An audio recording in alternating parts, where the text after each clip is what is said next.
Hey everybody! Thought I'd take a moment. The local lake, which is managed by the Fish and Wildlife Department, stocks rainbow trout in our lake every year, and they're fun to catch. I'm really looking forward to it. Supposedly they stocked them yesterday. I found out this morning. I was trying to catch some bass, and a fella told me that they stocked them yesterday, and I'm really looking forward to it. Put some trout in the freezer. They're tasty. They're fun to catch. Especially fun to catch if you use the right tackle. Light tackle. But I had an idea. I'm just going to show you the way I like to catch them and my favorite bait to use. You can catch trout on minnows, little spinners, road runners, little bucktail jigs, corn. Use corn. Lots of people like to use corn. But one of my favorites is this Berkley power bait.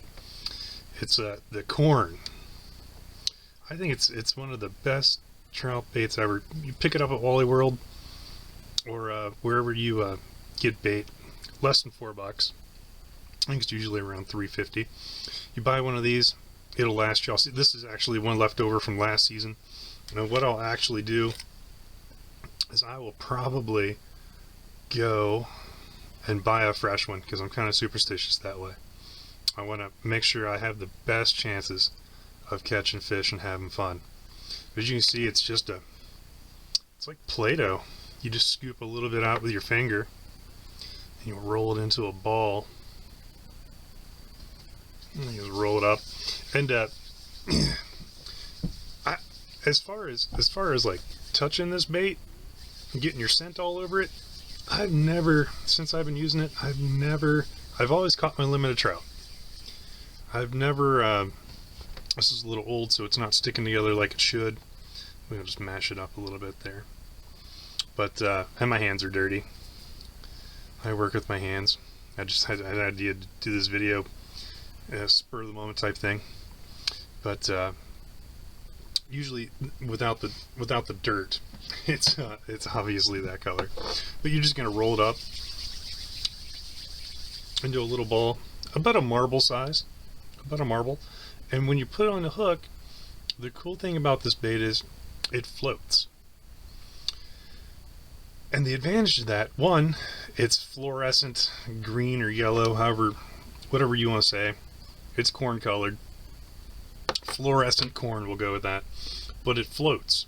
So as opposed to other people, throwing corn out there, the corn's going down, it's sinking to the bottom of the thing. It might get wedged in between rocks or twigs or some vegetation. They don't see it, but with this, it floats up. It's a suspending bait. You're going to fish it on the bottom. You're going to use a sinker. You're going to use a slip sinker rig. You throw it out, sinker's going to go down. It's going to be floating up. You're going to reel it tight, and you're going to do about maybe like a 6 to 8 inch leader. And what it does, it gets it off the bottom. It makes it, more readily visible to the fish that you're trying to catch. So we're going to do that. I'm going to show you the rig that I use. It's really simple. We'll just we'll put it there. You'll see. Whoop! It floats. So you can see we're going to use a really light hook for two reasons. One, I want to make sure that my bait floats. And two, these trout, the first couple of weeks that they've been stocked, they'll eat anything. I mean, they'll just attack it. But then they start getting kind of wise, and you really need to downsize your hooks. I'm just going to pitch this, throw this away. Yeah, I just wipe it on my pants. Anyways, alright, so what I like to do, I like to use a panfish hook. I got these Eagle Claw laser sharps. They're rotating panfish hooks in a size 6. Size 6. These are stupid sharp. I mean, I know, I didn't hold it close to the camera like you can see the sharpness, but they are sharp and they work well. They will poke anything. But one thing that I really like to do is take a pair of pliers and I want to pinch down this barb because every trout that I catch, I don't necessarily keep it. If it's small, I want it to go back. And these barbs, I mean, this hook really penetrates, and I want to be able to get, if I don't want to keep this fish, I want to be able to return that fish back into the water in good condition. So I want to pinch that barb down, make sure I don't hit the tip or anything like that. I'm pinching it down. I've adjusted the hook, and it is not going to hamper, how effective that hook can penetrate a fish. The only thing I would say is you bent the barb down.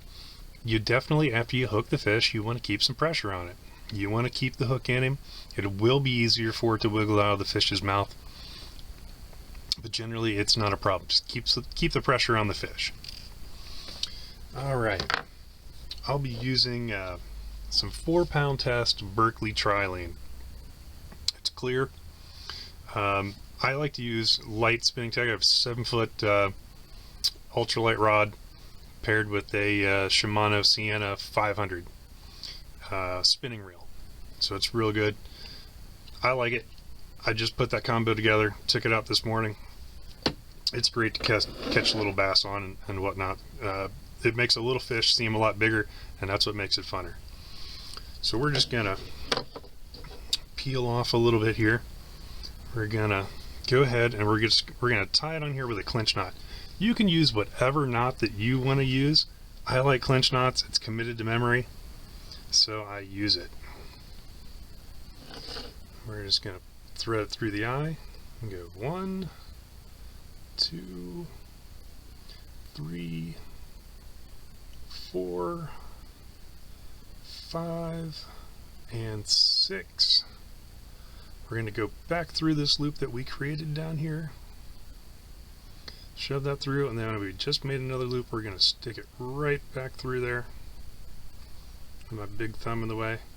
We're going to grab it, and whenever you tie a hook, before you cinch it down, I know it's gross, but you have to spit on it. You have to lubricate that line somewhere, because when you pull it down, it creates friction. Friction creates heat. Heat creates a weakness at the knot. And you don't want to lose a fish just because you didn't spit on your line. So I'm just going to go ahead and do that off camera over here.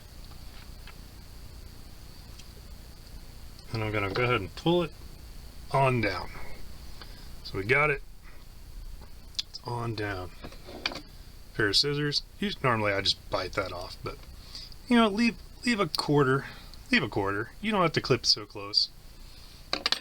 I like to be safe. Leave a quarter of the line there. Now I'm gonna come down, and I'm not sure. I'm just eyeballing. That's probably about 8 inches. I'm gonna give myself a little bit more because I'm gonna tie another knot. So we're just gonna go ahead and cut this right there, and we're gonna make our leader. Now you could just tie that directly on the end of your line, but I like to use a swivel. You can also kind of make yourself a leader out of a split shot. You just tie the hook onto your line, put a split shot 6 inches up, and that's fine. I don't like split shots for the reason all the stores sell those removable ones, and when the little Pac-Man, and it looks like it's got like a little a thingy so you can reuse them. I hate it. Those get snagged on the bottom so much. A while back I got my hands on some snagless split shots, and they were great, but now Walmart doesn't sell them anymore, and Dick's doesn't sell them anymore, and I can never remember to hop online and find somebody to get them from them there. So now we're just going to do the same thing. We're going to tie another clinch knot right to that swivel. Go ahead and do that. Same thing. See, I get myself a little bit extra line. By the time I'm done tying this knot, I'm probably going to have about the right distance that I need. Go ahead and tie it. 1, 2, 3, 4, and 5. I think I did 6 on the other one. They're trout. The biggest they're going to pull out of there is maybe a pound, so I can get a little lazy there. Spit. Oh, sometimes it doesn't take your fingernail, pull it down. Make sure you got it. Take your tag in there. Don't get them confused. You have to do it again. Go ahead and clip that off. Now I'll use just your regular slip sinker egg weights. You know, at Wally World, wherever. But you know, now we're going to pretend this is the line that's on our pole. We're going to connect it. So we would just slide it through our slip sinker, and we're going to tie it directly onto our swivel. Do it again. I know, it's a lot of tying.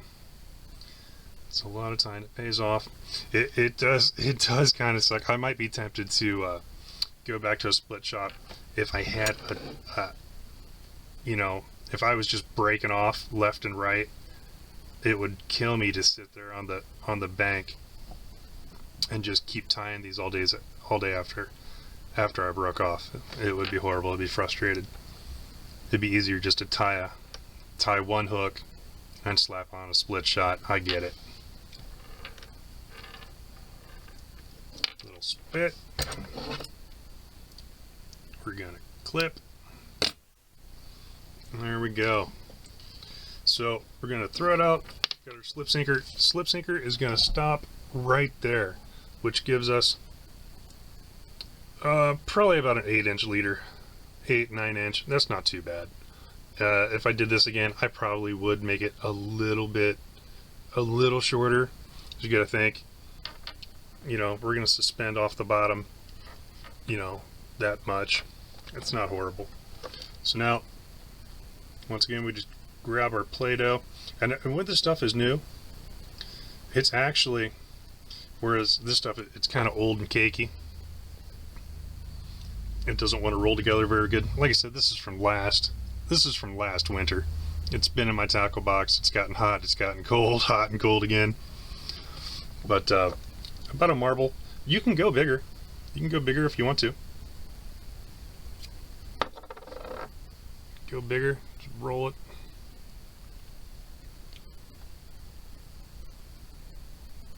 Stick it together. Make it a pleasing sphere, if you will.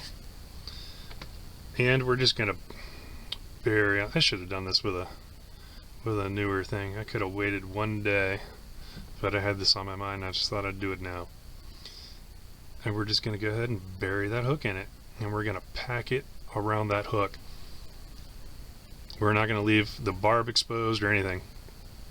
We're just gonna pack it in there just like that. When it's fresh, it is surprisingly hard to throw it off the hook on the cast. I've never had any casting issues. It's really good. Yeah, so we're just going to throw it out, reel it down. It's going to suspend up. As you're going to see, it's we're going to chuck it in this here thing of water, and it's still going to float with the hook in it. So that hook isn't enough to weigh it down. It's going to be good. It's going to be good. I can't wait. I'll get some footage when I go, and we'll probably do a video on how to cook, how to clean and cook the trout. But there you go, folks. That's my trout rig. Works on most lakes. Go get you some Berkley corn flavored fluorescent power bait. It's super. All right, man. Tight lines. I'll catch you later.